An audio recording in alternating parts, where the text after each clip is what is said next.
ആത്മാവിന്റെ ആനന്ദ സ്വരൂപത്തെ പറഞ്ഞുകൊണ്ടിരിക്കുകയാണ്. എന്താണ് ഇതിന്റെ ഉദ്ദേശം എന്ന് ചോദിച്ചാൽ, ഈ ആത്മാവിനെ നിർണയിക്കാനായിട്ട് 4 പ്രധാന വഴികളാണ്. അതില് ഉത്തമോത്തമ അധികാരികൾക്കാണ് ആനന്ദത്തെ പറയുന്നത്. സച്ചിദാനന്ദം, ഈ ആനന്ദത്തെ വിളക്കണം. പറയുന്ന ഇതാണ്, തന്റെ ഉള്ളില് ആ നിഷ്ഠകൾ ചെയ്തു വരുന്നവർക്ക് തന്റെ ഉള്ളിൽ അവരുടെ ഉള്ളിൽ ഒരു അനുഭൂതിപ്രദമായ ഒരു അറ്റ്മോസ്ഫിയർ അവരുണ്ടാവുന്നു. അങ്ങനെ നിന്നില് അത് നോക്കിക്കൊണ്ടൊക്കെയാണ് ഇത് പറയുന്നത്. ആനന്ദം ബ്രഹ്മ എന്നാണ് പറഞ്ഞു. ഇത് ഈ പറഞ്ഞ കണക്ക് വിഷയാനന്ദം പോലെയുള്ളതല്ല, ഇത് എന്തെങ്കിലും കൊണ്ടുവരുന്നതല്ല. ഇത് അങ്ങനെ തന്നെ ഇരിക്കുകയാണ്. എല്ലാവർക്കും ഈ സച്ചിദാനന്ദ രൂപമായ ആത്മാവ് ഇതിൽ വിളങ്ങിക്കൊണ്ട് തന്നെയാണ് ഇരിക്കുന്നത്. പക്ഷെ അവര് അറിയുന്നില്ല. അറിയാനായിട്ട് എന്ത് അറിയുന്നില്ല? കർണശുദ്ധിയില്ല. കർണശുദ്ധി എന്ന് പറഞ്ഞാൽ ഈ പറയുന്ന മനസ്സുബുദ്ധിയൊക്കെ ദുഷിച്ചിരിക്കുകയാണ്. അതൊരു കാരണം. അതെങ്ങനെയാണ് ദുഷിക്കുന്നതെന്ന് വെച്ചാൽ, ഈ രാഗദ്വേഷ മതമത്സരങ്ങളാണ് ഇതിന്റെ ദുഷിപ്പിന്റെ കാരണമായിരിക്കുന്നത്. അത് വിട്ടുമാറി വരുമ്പോൾ മനസ്സ് ശുദ്ധമാകുന്നതനുസരിച്ച് ഈ പറയുന്നത് നല്ല ധാരണ ഇതിലുണ്ടാവും. അങ്ങനെയാണ് ഇത് പറഞ്ഞു പോകുന്നത്. നിത്യമായും നിരുപാധികമായും നിരതിശയമായും ഇരിക്കുന്ന സുഖം ഏതോ അതാണ് ആനന്ദം. അങ്ങനെ ഒരു സുഖം, നിത്യമായിരിക്കുന്ന ഒരു സുഖത്തെ നമുക്കറിയാൻ സാധിച്ചിട്ടുണ്ടോ? ഇല്ല. നിരുപാധികം എന്ന് വെച്ചാൽ ഏതെങ്കിലും ഒരു കാര്യം കൊണ്ട് വരുന്ന സുഖമല്ല. നിരതിശയം എന്ന് പറഞ്ഞാൽ ലോകത്തിലെ എല്ലാ സുഖങ്ങൾക്കും ഒരു അതിശയമുണ്ട്. മനസ്സിലായില്ലേ? ഒരു നിധി കിട്ടിയ ഒരു സുഖം അത് കുറച്ച് വലുതാണ്. അതുപോലെ ഓരോന്നും ഗ്രഡേഷൻസ് ഉണ്ട്. ഇത് ഒരു ഗ്രഡേഷനും ഇല്ലാതെ നിത്യമായും നിരതിശയമായും നിരുപാധികമായും ഇരിക്കുന്ന ഒരു സുഖത്തെയാണ് ആനന്ദം എന്ന് പറഞ്ഞിരിക്കുന്നത്. ഇത് നമ്മുടെ സ്വരൂപമായിട്ടിരിക്കുക. ഈ സച്ചിദാനന്ദ പറഞ്ഞിട്ട് വേദം പറഞ്ഞു, ഇത് സത്യത്തിന്റെ സാമാന്യ അംശമാണ്. ഈ സത്ത ആർക്കും പറഞ്ഞിട്ടില്ല. ഈ ചിത്തവും ആനന്ദവും ഇതിന്റെ വിശേഷ രൂപങ്ങളാണ്. ഈ സച്ചിദാനന്ദത്തിൽ ചിത്തവും ആനന്ദമാണ് വിശേഷ രൂപം. ഒരു ഉദാഹരണമായിട്ട് പറയുന്നത് ഇതാണ്. കയറിൽ പാമ്പെന്നുള്ള ആരോപം എങ്ങനെ ജനിച്ചു എന്ന് ചോദിച്ചപ്പോ അവർ പറഞ്ഞു, കയറിന്റെ വിശേഷ രൂപത്തെ അറിയാനൊക്കാത്തതുകൊണ്ടാണ് പാമ്പ് ജനിച്ചത്. കയറിന്റെ വിശേഷ രൂപം എന്ന് പറയുന്നത് പിരി, ചകിരി, പെനച്ചിലാണ്.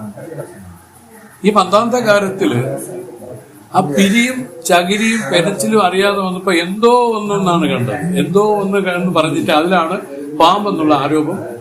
അതുകൊണ്ട് അതുപോലെ ഇവിടെ ഈ സത്ത് പ്രകാശിക്കുകയും ഈ ചിത്തും ആനന്ദവും പ്രകാശിക്കാതല്ല, അവർ അവ്യക്തമായി ഇരിക്കുന്ന രൂപത്തിലാണ് ഈ പ്രപഞ്ചം, ഈ ലോകം, ഈ സൃഷ്ടി ഇതിൽ വന്നിരിക്കുന്നത്. ഇത് പൂർണ്ണമായും പറഞ്ഞു ഇതിനെ അധിഷ്ഠാനം എന്ന് പറയും. ഈ ചിത്തിനെ ആനന്ദത്തിനെ അധിഷ്ഠാനം എന്ന് പറയും. ഈ അധിഷ്ഠാനം പ്രകാശിച്ചാൽ ആരോപം നീങ്ങിപ്പോകും. ആരോപം എന്ന് പറഞ്ഞാൽ എന്താണ്? ഇതിൽ തോന്നിയിരിക്കുന്ന കാര്യങ്ങളാണ്. ഇതാണ് ആരോപം. ആത്മാവ് ദൃക്രൂപമായിട്ടിരിക്കുകയാണ്. ഇതെല്ലാം ദൃശ്യങ്ങളാണ്. ഇതെല്ലാം അതിന് ദൃശ്യങ്ങളാണ്. മനസ്സും ബുദ്ധിയൊക്കെ അതിന്റെ ദൃശ്യങ്ങളാണ്. എല്ലാം ഓബ്ജക്ട്സ് ആണ്. എല്ലാം സബ്ജക്റ്റ് നമ്മൾ അറിയാതിരിക്കുന്നതാണ് അജ്ഞാനം. അത് എങ്ങനെയാണ് ഇരിക്കുന്നത്? താൻ ആത്മാവായി ഇരിക്കേ എന്നാണ് പറഞ്ഞത്. വേദം പറഞ്ഞിരിക്കുന്നത് അങ്ങനെയാണ്. അതിനെ അറിയാതെ അതിൽ തോന്നിയിരിക്കുന്ന കാര്യങ്ങളിൽ ഞാനെന്ന് അറിഞ്ഞുകൊണ്ടിരിക്കുന്നതിനെയാണ് ജ്ഞാനം. അതിൽ തോന്നിയിരിക്കുന്ന എന്താണ്? ഈ ദേഹാദികളെല്ലാം അതിൽ തോന്നിയിരിക്കുക അല്ലേ? തന്നാൽ അറിയപ്പെടുന്ന കാര്യമല്ലേ ഈ ശരീരം? മനസ്സ് തന്നാൽ അറിയപ്പെടുന്ന ഒരു കാര്യമാണ്. ബുദ്ധിയും അറിയാം. എല്ലാം അറിയപ്പെടുന്ന വിഷയങ്ങളായിട്ടും ദൃശ്യങ്ങളായിട്ടും ഇരിക്കുകയാണ്. ഈ ദൃശ്യത്തിനെയാണ്, ഈ ദൃശ്യ സമുദായത്തിൽ അഭിമാനിക്കുന്നതാണ് യഥാർത്ഥ ആ ഉണ്മയെ തിരിച്ചറിയാൻ സാധിക്കാത്തത്. അതിൽ വരുന്ന ഒരു അഭിമാനം, രൂഢമൂലമായ ഒരു അഭിമാനം, അതിന് ബന്ധമായിട്ടിരിക്കും. ഇതിന് പാശമെന്നും പറയും. പാശം, ബന്ധപാശം. ഈ ലോകവസ്തുക്കളോട് ആ ഒരു പാശമാണ് ജനിച്ചിരിക്കുന്നത്. എല്ലാവർക്കും ആഗ്രഹം, അതിനോടുള്ള ഒരു താല്പര്യം. അതിന് കാരണം എന്താണ്? തന്നെ അറിയാത്തതുകൊണ്ടാണ്. തന്നെ അറിയാന്ന് വെച്ചാൽ ഈ ഇതിന്റെ അധിഷ്ഠാനത്തെ അറിഞ്ഞാൽ ഇതിലിരിക്കുന്ന ആരോപങ്ങളെല്ലാം നീങ്ങിപ്പോകും. ഈ കയറില് ആ പെനച്ചിലും പിരിയും അറിഞ്ഞാൽ പിന്നെ പാമ്പിന് നിലനിൽക്കുണ്ടോ? കയർ പ്രകടമായി. ഇവിടെ ഇപ്പം ആത്മസ്വരൂപമാണ് പ്രകടമാകേണ്ടത്. പക്ഷേ അത് വ്യക്തമായി പ്രകടമാകാത്തപ്പോൾ അതിലൊരു തോന്നലായിട്ട് ഈ ജഗത്ഭ്രാന്തി ഉണ്ടായിരുന്നു. ജഗത്ഭ്രാന്തി അതില് തോന്നലായിട്ട് വന്നിരിക്കുക. അതിലെല്ലാവരും അകപ്പെട്ടിരിക്കും പോലെ ഇരിക്കുകയാണ്. പക്ഷെ ജ്ഞാനികളും അകപ്പെട്ടിരുന്നാലും അവരിത് തിരിച്ചറിഞ്ഞു കഴിഞ്ഞിരിക്കുകയാണ്. തിരിച്ചറിഞ്ഞത് കൊണ്ടുള്ള ഗുണം എന്താണെന്ന് ചോദിച്ചാൽ, ഈ പ്രാരബ്ധം അവസാനിക്കുമ്പോൾ അവർ വിദേഹമുക്തിയിലേക്ക് പോകും. പ്രാരബ്ധം എന്ന് വെച്ചാൽ ഈ ശരീരം പതിക്കുമ്പോൾ ശരീരം നമ്മൾ പറയാൻ മരിച്ചു പോകുമല്ലോ. അപ്പോൾ ജ്ഞാനിയുടെ ശരീരം പോകുമ്പോൾ അവർ വിദേഹമുക്തിയിലേക്കാണ് പോകുന്നത്. എന്നാൽ ജ്ഞാനമുണ്ടാകാതെ മരിച്ചാൽ ഏത് ശരീര രൂപത്തിലും പിന്നെ തിരിച്ചു വരും. മൂന്നാല് പാടികളുണ്ടല്ലേ, അതൊക്കെ ഞാൻ ഇട്ടിട്ടുണ്ട്. അത് കാരണം അത് ഒരു റെലവന്റ് കാര്യങ്ങളാണ് അദ്ദേഹത്തിന്റെ ആ പാട്ടിൽ കൂടെ ഉള്ളത്. അപ്പം എങ്ങനെ വേണോ തിരിച്ചു വരാം. അതുകൊണ്ടാണ് മനുഷ്യജന്മം വന്നാൽ മുക്തിക്ക് വേണ്ടി പ്രയത്നിക്കണം. നമുക്കൊരു ഓപ്പർച്യൂണിറ്റിയാണ് മനുഷ്യജന്മം. ഏതിന്? മുക്തി അടയാനായി ഒരു ഓപ്പർച്യൂണിറ്റി കിട്ടിയിരിക്കുകയാണ്, ഒരു അവസരം. ഈ അവസരം എപ്പോഴും ഉണ്ടാവില്ല എന്നൊക്കെയാണ് ഭൂതാനം മഹാത്മാവ് പാടി വെച്ചിരിക്കുന്നത്. എത്ര പാടുപെട്ടാണ് പോലും ഒരു മനുഷ്യ ശരീരം ഇത് വരണം. അത് വന്നു കഴിഞ്ഞാൽ വേദത്തെ ആശ്രയിക്കാം, ഗുരുക്കന്മാരെ ആശ്രയിക്കാം. അതുപോലെ മനസ്സിനെ നമുക്ക് വിവേകത്തോടുകൂടി നിയന്ത്രിക്കാം. അങ്ങനെ നിന്ന് ഈ സാക്ഷാത്കാര ജ്ഞാനം ഉണ്ടാക്കാം. അതോടുകൂടി ജനനമല്ല സംസാര ദുഃഖത്തിൽ നിന്ന് വിടുവിച്ച് ജീവൻ സ്വതന്ത്രമാക്കി മാറ്റാം. ഇങ്ങനെയൊക്കെയാണ് പറയുന്നത്. അപ്പം ഈ ആനന്ദ സ്വരൂപം എന്ന് പറഞ്ഞാൽ ഇതിന്റെ വിശേഷ അംശമാണെന്ന് പറഞ്ഞു. ഇത് വ്യക്തമല്ല ആർക്കും. ഇത് വ്യക്തമായി കഴിഞ്ഞാൽ ഈ ആരോപം ഇതിൽ നീങ്ങും. ഈ ആരോപം നീങ്ങുന്നത് തന്നെയാണ് ഈ അധിഷ്ഠാനം പ്രകാശിച്ചു എന്ന് പറയുന്നത്. എന്ന് വെച്ചാൽ ആരോപം നീങ്ങുന്നത് തന്നെയാണ് മുക്തി. ഇത് തോന്നിയിരിക്കുന്ന കാര്യങ്ങളിൽ ഈ ആ ഭ്രമം മാറി വരുന്നത് തന്നെ മുക്തി എന്നും പറയും. അതൊക്കെ നിങ്ങൾക്ക് മനസ്സിലായിട്ടുണ്ട്. എന്നാലും ഇവിടെ സ്വാമി പറയാണ്, ഓരോന്നിനും വിളക്കം നമ്മൾ വായിച്ചു. അത് കഴിഞ്ഞിട്ട് പറയണം, നിത്യമായിരിക്കുന്നു എന്ന് പറഞ്ഞല്ലോ. നിത്യമായിരിക്കുമെങ്കിൽ ജാഗ്രത സ്വപ്നങ്ങളിലും അനുഭവിക്കണം. അങ്ങനെ അനുഭവിക്കപ്പെടുന്നില്ല എന്നാണെങ്കിൽ ജാഗ്രത സ്വപ്നങ്ങളിലും ആ സുഖമായിരിക്കുന്നു സ്വപ്നങ്ങളിലും ആ സുഖമായിരിക്കുന്നു. എന്നാൽ വൃത്തിവിശേഷങ്ങളാൽ മറക്കപ്പെട്ടതായിക്കൊണ്ട് അനുഭവിക്കപ്പെടുന്നില്ലെന്ന് മാത്രമേ ഉള്ളൂ. ജാഗ്രത സ്വപ്നങ്ങളിലും ആ സുഖസ്വരൂപമായിട്ട് തന്നെ ഇരിക്കുന്നു. പക്ഷേ വൃത്തിവിശേഷം വൃത്തിയെന്ന് എവിടെ കണ്ടാലും വലിയ രാഗദ്വേഷം മതമത്സരങ്ങൾ, ഇതാണ് വൃത്തികൾ. ഇതെന്താണ്? 13 ചിത്തവൃത്തികളാണ് നമുക്കുള്ളത്. ഏറ്റവും കൊടിയ ആരെന്നറിയാമോ? കാമക്രോധഞ്ച ലോഭഞ്ച, അതാണ് ഏറ്റവും കൊടിയത്, ഏറ്റവും വൃത്തിയതാണ്.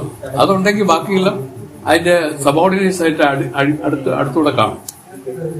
കാമം, ക്രോധം, ലോഭം, ഈ 3 ചിത്തവൃത്തികളെയാണ് പ്രബലന്മാരെന്ന് പറയുന്നത്.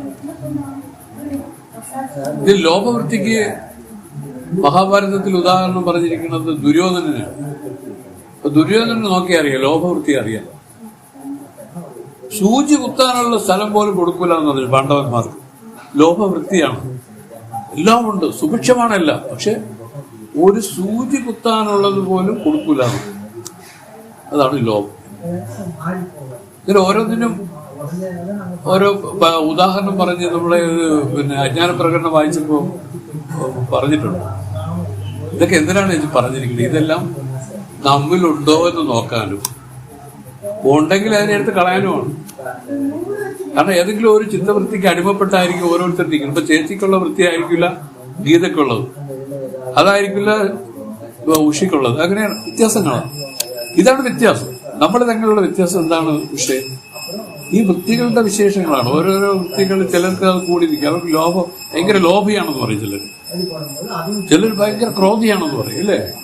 ഇങ്ങനെ പല രൂപത്തില് ഇതാണ് വൃത്തികൾ. ഈ വൃത്തികളാണ് പോലും ഈ ആനന്ദത്തെ ഇതിനെ മറച്ചുകൊണ്ടിരിക്കുകയാണ്. ഈ വൃത്തികളാണ് തന്റെ യഥാർത്ഥ സ്വരൂപത്തെ മറച്ചു വെച്ചിരിക്കുകയാണ്. വൃത്തിയെ തന്നെ വികാരങ്ങളൊന്നും പറയും. വികാരത്തിന് വേറൊരു രീതി പറയുന്നതാണ് ചലനം, മനസ്സിന്റെ ചലനം. മനസ്സിന്റെ ചലനത്തിൽ പറഞ്ഞ നമ്മൾക്കറിയാലോ, ഒരു തടാകം ഇരിക്കുന്നു. ആ തടാകത്തില് അതിന്റെ അടുത്തോട്ട് കാണാം. പക്ഷെ ഒരു കല്ലെടുത്തിട്ടാൽ എന്ത് സംഭവിക്കും? ജലം അതിലെ ഓളം ഇങ്ങനെ വന്ന് അടുത്തോട്ട് കാണാം. പിന്നെ ഇതുപോലെയാണ് മനസ്സ്, ഇതുപോലെയാണ്. ഒരു ചെറിയൊരു വൃത്തി, ആ വൃത്തി കൊണ്ട് ഇത് ഓസിലേറ്റ് ചെയ്യും. ഇത് ഓസിലേറ്റ് ചെയ്യുന്നതാണ് പറയുന്നത്. ഈ ഓസിലേഷൻ നിൽക്കാന്ന് എളുപ്പമൊന്നുമല്ല. നിരന്തരം ഈ കല്ലിട്ടോണ്ടിരുന്നാലോ ഒരിക്കലും ഇത് ശമിക്കുന്നില്ല. അങ്ങനെയാണ്. അതെങ്ങനെ അറിയാം? അതിന്റെ അടിത്തട്ട് എങ്ങനെ അറിയാൻ പറ്റും? അതുകൊണ്ടാണ് അവർ പറഞ്ഞു ആ കല്ലിടൽ നിർത്തുക. ഇതുപോലെ ഈ പറയുന്ന ഈ വൃത്തികളെ ഉപശമിപ്പിക്കുക. അതെങ്ങനെ ഉപശമിപ്പിക്കാമെന്ന് ചോദിച്ചപ്പോൾ പറഞ്ഞു, ബലാത്കാരത്തിലല്ല, വിവേകത്തിലാണ് ഉപശമിപ്പിക്കാൻ പറഞ്ഞു. ചിലർ ബലാത്കാരത്തിൽ ഉപശമിപ്പിക്കുക, അത് നല്ലതല്ല. രാവണനൊക്കെ അങ്ങനെയാണ് തപസ് ചെയ്തത്. ബലാത്കാരമായ തപസ്സാണ്. ഒറ്റക്കാലം ഇങ്ങനെ നിന്നു. പക്ഷെ അതുകൊണ്ട് എന്ത് പറ്റി? അവർക്ക് ഈ പറയുന്ന ആ ദ്വൈതത്തിൽ നിന്ന് അവർക്ക് മാറാൻ പറ്റിയില്ല. ഒരു കണ്ണു തുറന്നപ്പോ രാമൻ വേറൊരാളായിട്ട് കണ്ടു, അല്ലേ? താൻ തന്നെയാണ് എല്ലാം ആയിട്ട് നിൽക്കുന്നത്, സർവ്വതമായിട്ട് നിൽക്കുന്നതാണ് താനെന്ന് അറിയുന്നതിനാണ് ജ്ഞാനം എന്ന് പറഞ്ഞത്. ഈ ജ്ഞാനം അടയുന്നതിനാണ് ഉപായമായിട്ട് തപസ് സ്വീകരിച്ചിരിക്കുന്നത്. പക്ഷെ അവര് തപസ് ചെയ്ത് എങ്ങനെയാണ് തപസ് ചെയ്തവര്? ബലാത്കാരമായിട്ടുള്ള തപസ്സാണ്. പ്രാണനിരോധം ചെയ്തു എന്നാണ്, ശക്തിയായ പ്രാണനിരോധം ചെയ്തു. അതല്ല ഇവിടെ ഉദ്ദേശിക്കുന്നത്. ഇവിടെ വിവേകത്തോടുകൂടി ഈ വൃത്തികളെ ഉപശമിപ്പിക്കാൻ പറഞ്ഞു. ആ വിവേകമാണ് ജ്ഞാനത്തിൽ ഉപദേശിക്കുന്നത്. ജ്ഞാനോപദേശത്തിലാണ് കേവലം ഇതെല്ലാം ഇതിലൊരു ദൃശ്യങ്ങളാണ്, ഇത് വാസ്തവമല്ല, ഇതിൽ വരികയും പോവുകയും ചെയ്യുന്ന കാര്യങ്ങളാണ്. ഇതിനെ മനസ്സിലാക്കിക്കൊണ്ട് ഇതിന്മേലിരിക്കുന്ന സത്യബുദ്ധിയെ പിൻവലിക്കുക. സത്യബുദ്ധിയെ പിൻവലിക്കുമ്പോൾ എന്ത് സംഭവിക്കുക? അത് ജഡമായി പോയി. അത് പിന്നെ നമ്മളെ നമ്മളെ ഒരു ആക്ഷനും നമുക്ക് ചെയ്യാൻ പറ്റില്ല. ജഡവസ്തുവിന് നമ്മളെന്തെങ്കിലും ചെയ്യാൻ പറ്റുമോ? ആ ജഡവസ്തുവിന് ചൈതന്യം കൊടുത്ത് നമ്മൾ തന്നെ ഉയ്യോ ഇത് ഭയങ്കര കുഴപ്പക്കാരനാണെന്ന് പറഞ്ഞ് നമ്മളല്ലേ അതിന് ആക്ടിവേറ്റ് ആക്കണം. അതിന് ഇല്ലെങ്കിലോ ഇല്ല. ഒരിക്കലും ഒരു സംഭവം നടന്നു ഇതുപോലെ. ഒരു സയന്റിഫിക് ഒരു ഇതാണ് നടന്നത്, റിസർച്ച്. അതിന് പറയുമ്പോൾ ഒരു പാമ്പിനെ കൊണ്ട് ഒരാളിനെ കൊത്തിച്ചിട്ട് ഒരു കയറ് എത്ര എടുത്ത് കാണിച്ചു, പക്ഷെ അയാൾക്കൊന്നും പറ്റിയില്ലെന്നാണ് പറയുന്നത്. എന്നാൽ ഒരു കയറ് കൊണ്ട് ഇങ്ങനെ കൊള്ളിച്ചിട്ട് പറഞ്ഞ ഒരു പാമ്പിനെ കാണിച്ചു, അയാൾ മരിച്ചുപോയി. അപ്പൊ ശരിക്കും പറഞ്ഞാൽ ഭാവന തന്നെയാണ്. കാരണം അവർ സയന്റിഫിക് ഇതായിരുന്നു. കാരണം കൊത്തിയതല്ല കാര്യം, അത് സംബന്ധിച്ച് നമ്മൾ അതിന് രൂപം കൊടുത്ത കാര്യങ്ങളാണ് നമുക്ക് ദോഷം ചെയ്യുന്നത്. ഇതാണ് ഇത് നമ്മൾ പറഞ്ഞതേ ഉള്ളൂ. വാസ്തവത്തിൽ എല്ലാം ഭാവന മാത്രമാണ് ഇതെല്ലാം ഇങ്ങനെ സംഭവിച്ചിരിക്കുന്നത്. ഈ ഭാവനയാണെങ്കിലോ വാസ്തവമാണോ? ഏതിനെ പിടിച്ചാണ് ഭാവന ചെയ്തിരിക്കുന്നത്? വിദ്യാ കാര്യങ്ങളെ പിടിച്ച് ഭാവന ചെയ്തിരിക്കുന്നത്. സത്യത്തിൽ ഭാവനയുടെ ആവശ്യമില്ല. സത്യം പകൽ പോലെ തെളിഞ്ഞു നിൽക്കുകയാണ് എല്ലാവർക്കും. പക്ഷെ അതിനെ ഉൾക്കൊള്ളാനുള്ള അന്ധകരണത്തിന്റെ ശുദ്ധിയില്ല.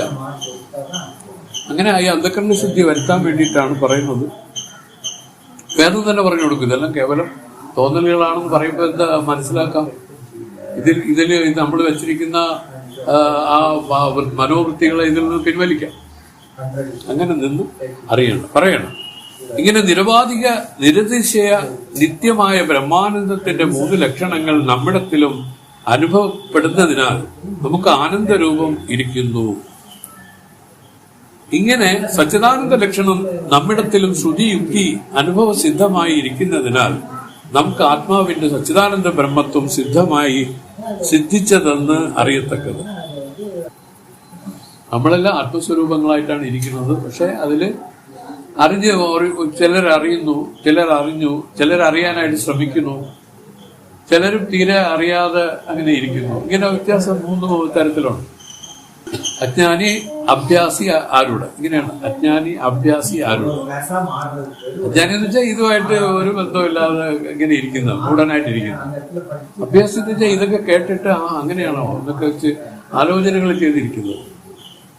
ആരൂഢം എന്ന് വെച്ചാൽ അതിന് ആ സാക്ഷാത്കരിച്ചു. 3 രൂപത്തില് ആളുകൾ ഇരിക്കുകയാണ്. അഭ്യാസം ചെയ്ത് ആരൂഢ പദവിയിലേക്ക്, പദവി ആരൂഢം എന്ന് വെച്ചാൽ വേറെ ഒന്നുമില്ല, ഇത് തിരിച്ചറിഞ്ഞു. വാസ്തവം ശ്രുതി പറയുന്ന പോലെ ഈ ആത്മ ആനന്ദസ്വരൂപനാണ് എന്ന് കാണുകയല്ല, അനുഭവിക്കുക. തന്റെ ഉള്ളില് ആ അനുഭവം സിദ്ധമായിട്ട് അത് വരും. അങ്ങനെ അപ്പൊ ഇങ്ങനെയൊക്കെയുള്ള ഇൻഫർമേഷനാണ് നമുക്ക് അവർ പറഞ്ഞു തരുന്നത്. നമ്മളത് ആലോചിക്കണം. വാസ്തവത്തിൽ ഈ ലോകവസ്തുക്കളിലെല്ലാം ഇരിക്കുന്ന ഈ സുഖം താൻ തന്നെ അതിന് കടം കൊടുത്തതാണ്. അതിന് ബോറോഡ് എക്സിസ്റ്റൻസ് എന്നൊക്കെ പറയുന്നത് ഇവരുടെ ഭാഷയിൽ. അത് കടം സ്വീകരിച്ചിരിക്കുകയാണ്. വാസ്തവത്തിൽ അതിൻ്റെതല്ല, നമ്മളിൽ നിന്ന് അത് ബോറോ ചെയ്തിരിക്കുകയാണ്, അത് കടം വെച്ചിരിക്കുകയാണ്. അങ്ങനെ കടം വാങ്ങിച്ചാണ് ഇതെല്ലാം ഉണ്ടെന്ന് വിളങ്ങി ആനന്ദമായിരിക്കുന്നത്. ചിന്മയാനന്ദ സ്വാമി പറയും, മരം ഉണ്ടെന്ന് പറയുമ്പോ അല്ലെങ്കിൽ എന്തെങ്കിലും ഉണ്ടെന്ന് പറയുമ്പോ ഞാനുണ്ടെന്നാണ് അർത്ഥം. അത് പറയാൻ കാരണം എന്താണ്? ഉള്ളവനായ ഞാൻ ഉള്ളത് കൊണ്ടല്ലേ ഇത് അറിയപ്പെട്ടതല്ലേ? ഉള്ളവനായ താനുള്ളത് കൊണ്ടല്ലേ? അങ്ങനെ പറയുമ്പോൾ ഒരുപാട് കാര്യങ്ങളുണ്ട്. അവിടെയാണ് ക്ലാസിഫിക്കേഷൻ. ഈ കണ്ണാണോ കണ്ടത്? ഈ മനസ്സാണോ അറിഞ്ഞത്? ഈ ബുദ്ധിയാണോ അറിഞ്ഞത്? ഇങ്ങനെ നോക്കി വരുമ്പോൾ അവർ പറയുന്നു ഈ ആത്മ തന്നെയാണ് എല്ലാത്തിനെയും വിളക്കി അറിഞ്ഞ് ഇരിക്കുന്നതായിട്ട് പറഞ്ഞിരിക്കുന്നത്. പക്ഷെ വെളിയിലൊന്നും അറിയത്തക്ക കാര്യം അതിനില്ല. ഇതെല്ലാം മനസ്സിന്റെ തന്നെ സങ്കല്പ വിശേഷമായി രൂപപ്പെട്ടതാണ്. അങ്ങനെ പറയുമ്പോൾ നമുക്ക് സംശയം വരും, അതെങ്ങനെ ശരിയാവുമെന്നാണ്. അവർ പറഞ്ഞു, ഇതാണ് ഈശ്വര സൃഷ്ടമായിരിക്കുന്നതാണ് പ്രപഞ്ചം, ജീവസൃഷ്ടമായിരിക്കുന്നതാണ് തന്റെ വൃത്തികൾ, മനോവൃത്തികൾ. ഈശ്വര സൃഷ്ടമായിരിക്കുന്ന ഈ പ്രപഞ്ചത്തില് ജീവനും കയറി ഒരു സൃഷ്ടി ചെയ്തിരിക്കുകയാണ്. അതാണ് നമുക്ക് ദോഷമായിരിക്കുന്ന ഇതാണ്. അതുകൊണ്ട് ഈശ്വര സൃഷ്ടമായ പ്രപഞ്ചത്തെ അവർ പറയുന്നത് ഇത് നിരുപദ്രവകാരിയാണ്, ഇതിനെ നമുക്ക് മാറ്റേണ്ടതില്ല എന്ന് വിചാരിച്ചത് സത്യമല്ല. ഈശ്വര പ്രളയത്തിൽ ഇതില്ലാതാവും. ജീവസൃഷ്ടികളെല്ലാം ജീവപ്രളയത്തിൽ ഇല്ലാതാവുന്നുണ്ട്. അതാണ് നമ്മുടെ സുഷുപ്തിയാണ് ജീവപ്രളയം എന്ന് പറയുന്നത്. ജീവപ്രളയത്തിൽ ആർക്കെങ്കിലും മോളെ ഓർമ്മയുണ്ടോ? സമ്പാദിച്ച പണം ബാങ്കിന്റെ പേരും ഒക്കെ ഓർമ്മയുണ്ട്. HDFC ആണോ? ഒന്നും ഓർമ്മയില്ലല്ലേ? കാര്യം എന്താണ്? പ്രളയമാണ് അത്. സത്യം പറഞ്ഞാൽ ഓരോ സുഷുപ്തിയും ഓരോ മരണമാണ്. ജീവൻ അതിൽ മരിക്കുകയാണ്. ജീവൻ അതിന്റെ സംസ്കാരമാണ്. ജീവൻ മരിക്കില്ല. ജീവൻ അതിന്റെ സംസ്കാരത്തെ അതിൽ ഇല്ലാതാക്കി കളയണം. എന്നിട്ടാണ് പുതിയൊരു മനസ്സിലാവുന്നുണ്ട്, പുതിയൊരു ഉണർവിലേക്ക് വരണ്ട. ഉണർവിലേക്ക് വന്നിട്ട് പിന്നെ എന്ത് ചെയ്യുന്നു? നമുക്ക് വരുന്ന ദോഷം മനസ്സിനെ കൊണ്ടുവന്നിട്ട് പിന്നെ ആലോചിച്ച് അത് കൊണ്ടുവരേണ്ടത്. അതിനെ വിട്ടുകളയാനാണ് വേദം പറയുന്നത്. അത് നിങ്ങൾ ഫ്രഷായി കഴിഞ്ഞു. ഒരു സുഷുപ്തി കഴിഞ്ഞ ഉടനെ നിങ്ങൾ ഫ്രഷായി കഴിഞ്ഞു. പിന്നെ പുതിയ കാര്യങ്ങൾ നോക്കിയാൽ മതി, പഴയ കാര്യങ്ങൾ വിട്ടുകളയാം. ഇങ്ങനെയൊക്കെയാണ് പറയുന്നത്. ഇത് എത്രത്തോളം പ്രാക്ടിക്കലാക്കി നമുക്ക് സ്വീകരിക്കാൻ പറ്റുമെന്നുള്ളതിനെ പറ്റി ഓരോരുത്തരും ചിന്തിച്ച് ഓരോ അഭിപ്രായങ്ങൾ വേദത്തിൽ തന്നെ പറഞ്ഞിട്ടുണ്ട്. പക്ഷേ അവർക്ക് അതിന് മറുപടി വേറെ ഒന്നുമില്ല. ആർക്കാണോ മുക്തി വേണ്ടത് അവരിങ്ങനെ ചെയ്യണം. മറ്റവരെ പറ്റി നമുക്കിവിടെ പറയേണ്ട കാര്യവും ഇല്ലെന്നാണ്. വെള്ളം ദാഹിക്കുന്നവന് വെള്ളം കൊടുക്കുക, അവൻ കുടിക്കും. ഇല്ലാത്തവന് കൊടുത്തതിന് അവൻ 100 കുറ്റം പറഞ്ഞ് പോവുകയുള്ളൂ. ഇതുപോലെയാണ്. ഇങ്ങനെയാണ് വേദത്തിന്റെ പറഞ്ഞിരിക്കുന്നത്. ഇങ്ങനെ നിരുപാധിക നിരതിശയ നിത്യത്വമായിരിക്കുന്ന ബ്രഹ്മാനന്ദമാണ് ഈ ആനന്ദം എന്ന് പറഞ്ഞിരിക്കുന്നത്. സുഷുപ്തിയില് ഈ ബ്രഹ്മാനന്ദത്തിലാണ് ഈ ജീവൻ പോയി ഇരിക്കുന്നത്. നമ്മൾ അറിയുന്നുണ്ടോ? ഇപ്പൊ അറിയണമെങ്കിൽ മയക്കുമരുന്ന് കഴിക്കണം. ആളുകൾ അതാണ് മയക്കുമരുന്ന് കഴിക്കുന്നത്. വെറുതെ അല്ല, ആ സുഷുപ്തി കിട്ടാനാണ്. ഇവിടെ ഹിമാലയത്തിൽ സന്യാസിമാരൊക്കെ ഇത് ഉപയോഗിക്കും. അങ്ങനെയൊക്കെയാണ് ഇത് ഉണ്ടാക്കുന്നത്. പക്ഷെ അതിലൊന്നും ഒരു ശാശ്വതത്തിന് മാത്രമല്ല, അത് ഭയങ്കര കേടാണ്. ഒരു മറ്റേ അനസ്തേഷ്യ ഇഞ്ചക്ഷൻ തന്നാലും ഇതിന് എഫക്റ്റ് ഒന്നുമില്ല. ശരീരമില്ല, ഒന്നുമില്ല. നമ്മൾ പറയും ശരീരം ഞാനല്ല എന്ന് പറയണില്ലേ? ഒറ്റ ഇഞ്ചക്ഷനിൽ ശരീരം ഞാനല്ല എന്നാവും. അല്ലേ? പെട്ടെന്ന് ശരീരം നമ്മൾക്കില്ല. എന്റെ ഓപ്പറേഷൻ സമയത്ത് ഞാൻ അതിശയിച്ചു. ഞാൻ വിചാരിച്ചു ഇപ്പൊ എമാർ കീറി എന്തായിരിക്കും എന്നൊക്കെ വിചാരിച്ച് പേടിച്ചൊക്കെ നിൽക്കുന്നത്. അപ്പോഴാണ് ഒരാളൊന്ന് മുതുകില് ഒരു എന്തരമൊന്ന് ചെയ്തു. സത്യം ആദ്യം ശകലമൊന്ന് കയറിയപ്പോഴും എന്തരമൊന്നായി. ഇതൊന്നും അറിഞ്ഞൂടാ. പക്ഷെ എനിക്ക് നല്ല ബോധമാണ്. അവസാനം എന്റെ കാലടിച്ചു മടക്കണം. എന്നിട്ട് കയറ്റി കൂടെ വെച്ചൊക്കെ അടിച്ച് പൊട്ടിച്ച് നമുക്കൊന്നുമില്ല. എന്ത് രസമായിരുന്നു. അതൊക്കെ ഒരു രസമായിരുന്നു ആ സമയത്ത്. എന്ന് വെച്ചാൽ അത്രയേ ഉള്ളൂ ചേച്ചി. ഈ ബുദ്ധിയില് അതിന്റെ ഒരു കണക്ഷൻ ഒന്ന് വിട്ടാൽ എല്ലാം പോയി. ഇത് തന്നെ ബോധപൂർവം ജ്ഞാനത്തിലൂടെ ഒരു പറഞ്ഞു തരേണ്ട ഇത് തന്നെയാണ്. യഥാർത്ഥത്തിൽ ഈ ശരീരം ഇതുമായിട്ട് ഒരു ബന്ധവുമില്ല. ഇതിൽ വരുന്ന ഒരു കാര്യം തന്നെ ബാധിക്കുന്നുമില്ല. കേട്ടോ, ഇങ്ങനെ തന്നെയാണ് വേദവും പറയണത്. അപ്പം ആ ബുദ്ധി വേദപരമായ ആ തത്വങ്ങളെ കൊണ്ട് സംസ്കരിച്ച് കഴിഞ്ഞാൽ ഈ അനശേഷ്യ കൊടുക്കുന്നത് പോലെ തന്നെ ഇതും. നമ്മുടെ രമണ മഹർഷിയാണോന്ന് അറിയില്ല. അല്ല, ശ്രീരാമകൃഷ്ണദേവന് ക്യാൻസർ അല്ലായിരുന്നു. തോളിൽ എവിടെയാണെന്നോ എനിക്കറിഞ്ഞൂടോ, വ്യക്തമല്ല.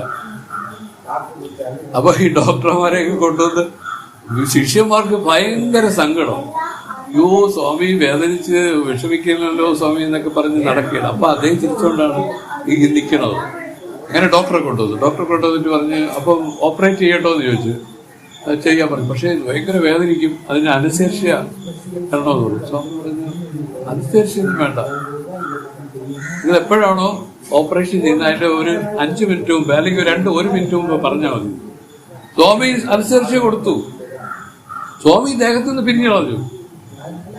നോക്കണം, അതിൽ നിന്ന് മനസ്സിലായ യഥാർത്ഥത്തില് ഇതുമായിട്ടുള്ള കണക്ഷൻ നമുക്ക് പോലും വിച്ഛേദിക്കാൻ പറ്റും. സുഷുപ്തിയിൽ ആർക്കെങ്കിലും കണക്ഷൻ ഉണ്ടോ ഇതുമായിട്ട്? കൊതു കടിക്കുന്ന ആരെങ്കിലും അറിയുന്നുണ്ടോ? യഥാർത്ഥത്തിൽ ഈ കണക്ഷൻ വിച്ഛേദനം നമ്മളിൽ പ്രാക്ടിക്കലായിട്ട് എപ്പോഴും ഇരിക്കുകയാണ്. ഇത് തന്നെയാണ് അവർ പറയുന്നത്. ഇതിനെ ഒന്ന് മാറ്റി ഒന്ന് കാണുക. മാറ്റി കണ്ടാൽ ആനന്ദ സ്വരൂപമായിട്ട് ആത്മാവ് വിളങ്ങുന്നത് കാണുമെന്നാണ്.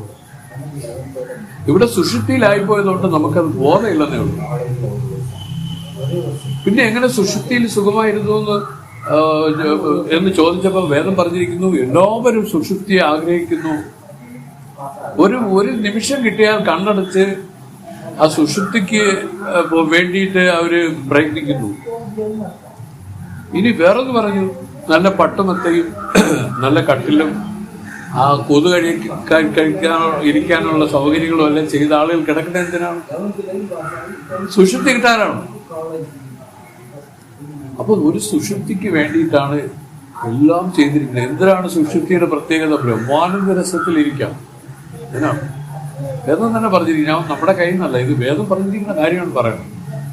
അപ്പൊ അതിനുവേണ്ടി എല്ലാവരും പ്രയത്നിക്കുന്നു. അതിൽ നിന്ന് എന്ത് മനസ്സിലാക്കി? സുഷുപ്തി പരമാനന്ദമാണെന്ന് മനസ്സിലാക്കി. രാജാവിന് പോലും ഈ ദർബാർ ഹാളിൽ കഴിഞ്ഞ പ്രാവശ്യം പറഞ്ഞു, എല്ലാ സുഖഭോഗങ്ങളിലും കഴിഞ്ഞ് അദ്ദേഹത്തിന്റെ ജ്വൽപ്പന ഇതാണ്, താൻ ക്ഷീണിച്ചു എന്നാണ്. സുഖഭോഗങ്ങളിൽ മുഴുകി, നല്ല പാനീയങ്ങൾ കുടിച്ചു, നല്ല നൃത്തങ്ങൾ കണ്ടു. അദ്ദേഹത്തിനെ പുകഴ്ത്തുന്ന വിദൂഷകന്മാരാണ് പണ്ട്. അന്നവേന്ദ്ര വിളങ്ങുന്ന ചന്ദ്രനെ പോലെ, ചുമ്മാ കുരങ്ങനെ പോലെ ഇരിക്കുകയാണ്. പക്ഷെ അങ്ങനെ പുകഴ്ത്തു. ഇങ്ങനെ പുകഴ്ത്തി ആ സുഖമൊക്കെ അനുഭവിച്ച് ഇരിക്കുന്ന രാജാവ് ഉറങ്ങാൻ പോയി പോലും. ഉറങ്ങിയിട്ട് തിരിച്ചു വന്നപ്പോ ഒത്തിരി താമസിച്ചപ്പോ മന്ത്രി ചോദിച്ചു, അങ്ങെന്താ ഇത്ര താമസിച്ചത്? അങ്ങ് ഒരുപാട് താമസിച്ചല്ലോ. അപ്പോഴാണ് അദ്ദേഹം പറഞ്ഞത്, ഇന്നലെ ദർബാർ ഹാളിലൊക്കെ ഇരുന്ന് ഓരോ കാര്യങ്ങൾ ചെയ്ത് നന്നേ ക്ഷീണിച്ചടോ. അങ്ങനെ ഞാൻ ഉറങ്ങാൻ പോയി. ഉറങ്ങിയപ്പോ സുഖമായി ഉറങ്ങിപ്പോയി. ഇതെല്ലാം കാര്യം ഒറ്റ വാക്കി കൂടെ. അപ്പൊ ഇത് ക്ലേശമാണെന്ന് മനസ്സിലായി. എന്തെല്ലാം സുഖം അനുഭവിച്ചെന്ന് പറഞ്ഞാൽ ദുഃഖമാണെന്ന് മനസ്സിലായി. 2, ഇതെല്ലാം വിട്ടതാണ് സുഖമെന്ന് അദ്ദേഹത്തിന്റെ പ്രഡിക്ഷനിലുണ്ട് ഇല്ലേ? എല്ലാം വിട്ടതാണ് സുഖം. അപ്പൊ സുഖത്തിന് കാരണം എന്താണ്? ഇതിനെല്ലാം മനസ്സുകൊണ്ട് ത്യജിച്ചാൽ മതി. ഇതിനെ വിടുന്നതിനാണ് സുഖം എന്ന്. അങ്ങനെ വിടാനുള്ള ഉപായങ്ങളാണ് വേദം പറഞ്ഞുകൊണ്ടേ പോകുന്നത്. എങ്ങനെ വിടാം? അത് വിവേകത്തോടു കൂടി തന്നെ വിടണം. അനുശേഷിയും കൂടെ അല്ല, വേറെ ഒരു രൂപത്തിലും വിട്ടിട്ട് കാര്യമൊന്നുമില്ല. ഇത് മനസ്സിലാക്കിയാണ് സന്യാസിമാർ പോലും വികലമായിട്ട് ഇപ്പൊ ഇങ്ങനെയൊക്കെ പലരും ചെയ്യുന്നു. പുതിയ കാര്യമല്ല ഇപ്പോഴത്തെ ഇതൊക്കെ ഈ പിള്ളേർ ഉപയോഗിക്കുന്നത്. അത് പണ്ടേ അങ്ങനെ ഇങ്ങനെ വന്നുകൊണ്ടിരിക്കുകയാണത്. പക്ഷെ അതുകൊണ്ട് ശരീരത്തിന് കേടാണെന്നാണ് ഇവർ പറയുന്നത്. മാത്രമല്ല അതിലൊരു അഡിക്ഷൻ വന്നാൽ ഒരിക്കലും ഇവന് കരകയറാനും പറ്റില്ല, ജന്മം പാഴായി. ഇതല്ല പറയേണ്ടത്. ഇത് ആ ശരീരവും ഈ മനസ്സും ഇതെല്ലാം കേവലം ഇതിൽ തോന്നുന്നത് മാത്രമാണ്. ഇത് ആത്മാവുമായിട്ട് ഒരു ബന്ധവുമില്ല. ഇത് പറയുന്നത് ഇത് കറക്റ്റാണല്ലേ. ആ ബുദ്ധി അവിടെ നിന്ന് ശകലം ഒന്ന് മരവിച്ചപ്പോ നമുക്കിത് മനസ്സിലാക്കാൻ പറ്റി. ഒരു ഓപ്പറേഷന് വിധേയമായ എല്ലാം മനസ്സിലാവും. നിങ്ങൾക്കെല്ലാം കാരണം പ്രസവമൊക്കെ ചെയ്തവർക്കൊക്കെ അറിയാലോ. അങ്ങനെയാണ് കാര്യങ്ങൾ. എത്ര ഇതൊന്നും തന്നെ ഇല്ല, കേവല ബോധം മാത്രം. മനസ്സ് പറ്റുമോന്ന് ചോദിച്ചു. മനസ്സുമില്ല. കാര്യം എന്ന് അറിയാമോ? ഇതൊക്കെ ഉണ്ടെങ്കിലേ മനസ്സിന് വേണ്ട പ്രവൃത്തിയുള്ളൂ. മനസ്സ് നിൽക്കുന്ന ഏതുവരെ ഇതുമായിട്ട് സംബന്ധപ്പെട്ട് വരുന്ന കാര്യങ്ങളിലാണ് മനസ്സവിടെ എഴുമ്പി നിൽക്കുന്നത്. ഇല്ലെങ്കിൽ മനസ്സ് പട്ടു. പിന്നെന്തിനാണ്? കേവല ബോധം മാത്രം. ഈ ബോധമാണ് നമ്മുടെ ഒരിക്കലും മങ്ങാത്തത്. ഇത് എന്തെല്ലാം ചെയ്താൽ അവർ പറയുന്നത് ഇത് ആത്മാവിന്റെ സ്വരൂപം, ആത്മസ്വരൂപമാണിത്. ഈ ബോധം ഒന്നുകൊണ്ടും വരുന്നതോ പോകുന്നതോ അല്ല. ഈ ബോധം മാത്രമായിട്ട് നിന്ന് പഴകുന്നതിനെയാണ് അഭ്യാസം എന്ന് പറയുന്നത്. അപ്പൊ അതിൽ നിന്ന് ഒറ്റ ഒരു കാര്യമുള്ളൂ, മനസ്സിൽ ഇത് തൊടിയിക്കരുത്. മനസ്സെങ്ങനെയാണ് നിൽക്കുന്നത്? ഭൂതവും ഭാവിയും ഒരു വ്യാകുലതയിലാണ് മനസ്സ് ഇതിൽ പ്രവർത്തിക്കുന്നത്. വർത്തമാനത്തിലില്ല. വർത്തമാനത്തിൽ മനസ്സില്ല. പെട്ടെന്ന് ഓടി വന്ന് പറഞ്ഞു ചന്ദ്രൻ നാളെ ഇന്ന കാര്യമാണ് കേട്ടോ, നീ അങ്ങോട്ട് വരും. അതിനകത്ത് മനസ്സില്ല. മനസ്സെപ്പോ വരുമെന്നറിയാം. ഈ ചേച്ചി എന്ത് പറഞ്ഞത്? നാളെ എങ്ങനെ ശരിയാവും? മറ്റന്നാളല്ലേ? ഇത് മനസ്സാണ്. മനസ്സിലല്ലേ? മനസ്സ് ഇല്ലാതെ കേവല അറിവിൽ നിന്ന് വ്യവഹരിക്കാനാണ് വേദം നമുക്ക് പറഞ്ഞു തരുന്നത്. എന്തിനാണ്? ഈ ആത്മാവ് ദർശിതമാകണമെങ്കിൽ, സാക്ഷാത്കാരം വരണമെങ്കിൽ മനസ്സിൽ തൊടുന്നതാണ് പ്രശ്നങ്ങൾക്കല്ല. ഈ വൃത്തികളാണ് ഇത് മറയ്ക്കുന്നതെന്ന് പറയുന്നതിന്റെ ഉദ്ദേശം ഇതാണ്. മനോവൃത്തികൾ എന്തിനെ മറയ്ക്കും? തന്റെ ആത്മസ്വരൂപത്തെ മറച്ചു കളയും. അത് പറയുന്നത് ഇങ്ങനെയാണ്, സൂര്യൻ കാർമേഘത്തിൽ സൂര്യനെ മറച്ചതുപോലെ. കാർമേഘത്തിൽ സൂര്യനെ മറയ്ക്കാൻ പറ്റുമോ? പറ്റില്ല. കാരണം ആ കാർമേഘം പോലും ആ സൂര്യൻ പ്രകാശിപ്പിച്ചാണ് അറിയുന്നത്. അതുപോലെ ഈ വൃത്തികൾ ഇതിനെ മറച്ചു എന്ന് പറഞ്ഞാൽ ഈ വൃത്തികൾ പ്രവർത്തിക്കുന്ന അതിനെ ആശ്രയിച്ച് പ്രവർത്തിക്കും.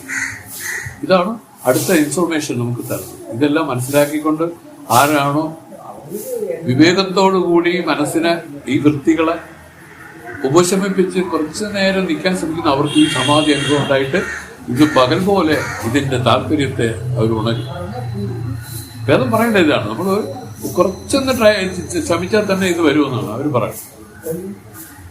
ഇത് പറയുന്നു, അറിവാം ആനന്ദത്തിൽ അരക്കണം നിന്നാൽ ശിവനാണ് പിറക്കുക.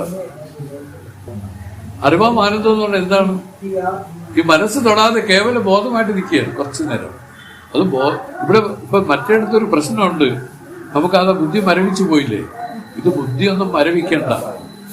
കേവല വിവേകം കൊണ്ട് തന്നെ ആ ബുദ്ധിയിൽ ആ സൂക്ഷ്മത കൈവന്ന് ഈ മനസ്സ് ഇതില് വൃത്തികളെ വെടിഞ്ഞാൽ പറയുന്നു സമാധി അനുഭവം ഇതിൽ വരും. ഈ ഒരു നിർവികല്പ നില ഇതിൽ വരും.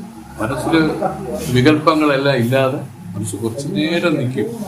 അത് നമ്മുടെ യഥാർത്ഥ സ്വരൂപത്തെ വെളിവാക്കുകയാണ്. ഇതിനു വേണ്ടിയുള്ള പരിശ്രമമാണ് നമ്മളെല്ലാം ചെയ്യുന്നത്. നാം സച്ചിദാനന്ദ സ്വരൂപന്മാർ എന്നുള്ളത് അനുഭവം എങ്ങനെ വരുമെന്നാണെങ്കിൽ 6 വിധ അടയാളങ്ങളാൽ വേദാന്ത ശാസ്ത്ര താല്പര്യ നിശ്ചയരൂപമായ ശ്രവണത്തെ ഗുരുമുഖത്താൽ കേട്ടതിനനുസരിച്ച് മനനം ചെയ്ത് മനനാനുസരണമായി നിധിധ്യാസനം ചെയ്ത് പിന്നീട് ബഹുകാലം അങ്ങനെ തന്നെ ഇരിക്കുന്നവർക്ക് സച്ചിദാനന്ദ ബ്രഹ്മമാണ് ഞാൻ എന്നുള്ള ജ്ഞാനമുണ്ടാകും. ഇതാണ് പരോക്ഷ ജ്ഞാനം. ഈ പരോക്ഷ ജ്ഞാനത്തെ പറ്റിയ കാര്യങ്ങളെ ചെയ്യത്തക്കവനായും ഞാൻ കർത്ത, ഇത് എന്നുടെ കർമ്മം, ഞാൻ ഇന്ന ജാതി, ഇന്ന വർണ്ണം, ഇന്ന ആശ്രമി, ഇപ്രകാരമുള്ള അഭിമാന സകലത്തെയും വിട്ടവനായും ഞാൻ ബ്രഹ്മമായിരിക്കുന്നതിന് ബ്രഹ്മമേ ഞാനായിരിക്കുന്നതിനെന്ന് ഉള്ള അനുഭവത്തെയും അത് വിഷയത്തിൽ പ്രയത്നത്തെയും അതിൽ കർത്തൃത്വത്തെയും വിട്ടവനായും സകലത്തിലും സുഷുപ്തി എന്ന പോലെ പറ്ററ്റ സ്വഭാവമായ തൂഷ്ണീം അവസ്ഥയിൽ ജലത്തിൽ ഉപ്പ് കലർന്നു പോയാൽ എങ്ങനെയോ അങ്ങനെ ബ്രഹ്മത്തിൽ കലർന്നുപോയ അന്ധകരണമുള്ളവനായി നിർവിശേഷ സ്ഥിതിയായിരിക്കുന്നവനായി ഉള്ള മഹാത്മാവിന് നിർവിശേഷ ജ്ഞാനമേതോ അത് താനാകവേ ഉണ്ടാകുന്നു. അത് തന്നെയാണ് അപരോക്ഷാനുഭവം. ഈ വിധമായ അനുഭവം എപ്പോഴുണ്ടാകുമോ അപ്പോൾ ആ പുരുഷൻ തന്നെ സ്വാനുഭവ രൂപൻ. അപ്പോഴാണ് ആനന്ദ സ്വരൂപൻ. ആനന്ദ വൈഭവത്തെ അവനേ അറിയാൻ, അല്ലാതെ മറ്റവർ അറിയാൻ അറിയാൻ സാധിക്കില്ല. ആ ആനന്ദത്തെ വിവരിക്കുന്ന വേദാന്തവും അറിയുന്നതിനോ പറയുന്നതിനോ ശക്തിയുള്ളതല്ല. ഈ ഒരു കാര്യത്തെ പറയുന്നതിനോ അറിയുന്നതിനോ ശക്തി വേറൊന്നിനുമില്ല. അവര് തന്നെ അറിയും. ആനന്ദത്തെ അനുഭവിക്കുന്ന പുരുഷനും ആ ആനന്ദത്തെ അനുഭവിക്കുക മാത്രമല്ലാതെ സുഷുപ്തി ആനന്ദത്തെ പോലെ അന്യരോടും പറയാൻ ശക്തനല്ല. എന്തെന്നാൽ ഇങ്ങനെ ആനന്ദാനുഭവത്തിൽ ഇരിക്കുന്നവൻ ചൊല്ലത്തക്കതായി അന്യമായ ഒരു വസ്തു ഇരിക്കുന്നു എന്നും വാക്ക് മനസ്സ് ഇവകളിൽ ഇരിക്കുന്നു എന്നും അറിയുന്നതേയില്ല. ഈ രൂപത്തിലാണ് സർവജ്ഞ വിഗ്രഹം